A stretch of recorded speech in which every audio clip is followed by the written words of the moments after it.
Hello friends. Welcome to Education Village. Today we'll learn how to create an account on nowcre.com step by step. Step 1.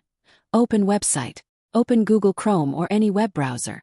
Type www.nowcre.com in the address bar. Press enter to visit the website. Step 2. Click on Register.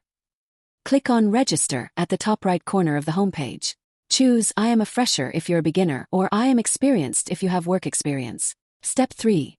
Fill basic details. Enter your full name, your email ID, preferably Gmail. Create a password. Add your mobile number. Enter your city/location. Upload your resume, preferably in PDF format. Click on Register now. Step 4.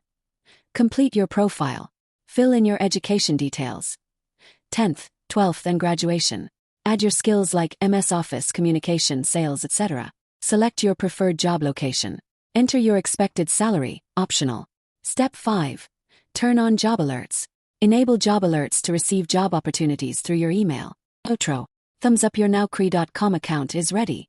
Now you can start searching and applying for jobs, and prepare for interviews. Loudspeaker, don't forget to like, share, and subscribe for more career building tips from Education Village.